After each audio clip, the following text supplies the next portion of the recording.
The stars were bleeding. At least, that's how it looked from the fractured orbital platform hanging over Eltarian IX. The war had gone on too long. What began as a skirmish over energy mining rights had turned into a galaxy-spanning bloodbath. Now the ancient world beneath, once a sanctuary of peace, was nothing but fire, smoke, and desperation. Captain Murrin Kale leaned against the bulkhead of the damaged observation deck. Her armor was cracked, blood-stained. Her pulse rifle rested on the floor beside her like a sleeping beast.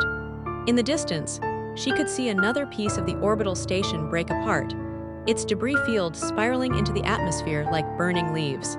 "We can't hold this orbit much longer," said a voice behind her. She turned. Lieutenant Adrian Saul, her second-in-command, stood with a datapad flickering in his hand. His face was tired, his hair matted with sweat and soot. But his eyes still held fire, the kind that made soldiers follow him through hell. "Then we drop," Murrin replied.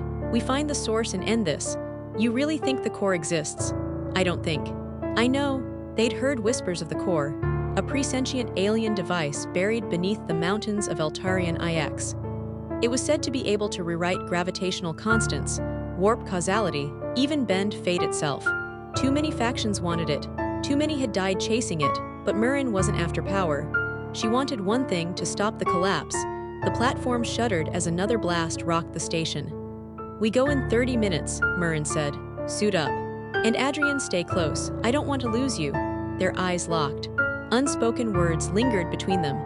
30 minutes later, they dropped into hell. Flames raged across the forests of Eltarian IX. The land twisted in strange ways, gravity failing in patches, time skipping in brief stutters. The closer they got to the core's suspected location, the more reality bent. The squad moved like shadows. Murrin and Adrian led them, navigating falling ash, floating rocks, and dead patrols from other factions, mercenaries, zealots, scavengers. All dead, all drawn by the same myth. As they approached the mountain range, a storm gathered. Not just weather, this storm hummed with alien song. The sound burrowed into their bones. Then came the ambush. Energy bolts ripped through the air. One of their scouts fell instantly. Murrin barked orders, Adrian flanking with precision. It was the Black Vultures, a mercenary faction known for brutality, but they'd underestimated Murrin's team. In 10 minutes, the Vultures were ash, but the cost was high. "We lost 3 more, Adrian said, kneeling beside a fallen comrade. "And we're out of medals." Murrin's jaw tightened. She looked toward the mountain, its peak glowing faintly blue. "Then we don't lose anyone else." They reached the entrance by dusk, a crystalline cave spiraling downward. As they descended, they passed murals etched into the walls. Not carved by hand, but by thought. The images shifted: birth, war, collapse, rebirth. "This isn't just a machine," Adrian murmured. "It's a record. A mind." At the chamber's heart, the core awaited. It was like a star had been compressed into a sphere the size of a heart. Floating, humming, pulsing. Cables of energy drifted around it like vines. It beckoned. Murrin stepped forward, her fingers brushing the field around it. Visions exploded behind her eyes, millions of timelines, branching, dying, looping. In one, she was dead before reaching the surface. In another, Adrian was. In another still, the galaxy burned. "Murrin," Adrian caught her as she staggered back. "What did you see?" "Choices. Endless versions of us. Some fail, some win, but none escape without pain." He looked at the core. "Then why try? Because in one path we survive, and more than that, we live." She turned to him, her voice was barely a whisper. "But someone has to guide the core, lock it to one fate, that's the price." His eyes widened. "You mean, it has to be me?" "No, Adrian, you'll lead them out. He stepped closer. "Don't do this."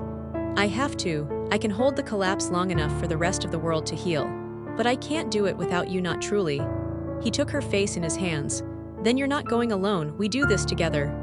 Their lips met, gentle, desperate, honest. In the chaos, they had found something worth more than survival. Together, they stepped into the light of the core. Reality screamed. When the rest of the squad emerged from the cave, the storm was gone. The sky was clear. The strange bends in gravity had settled. Time flowed normally. The war ended days later. Without the gravitational anomalies, weapons failed. Fleets scattered. Leaders surrendered. Peace didn't come easily, but it came. Years passed. On the edge of the restored crystal cave, a memorial stood. 2 figures holding hands, surrounded by blooming alien flowers. The core pulsed gently behind the glass, now dormant. Some say Murren and Adrian became one with the energy. Others say they live in a pocket of folded time.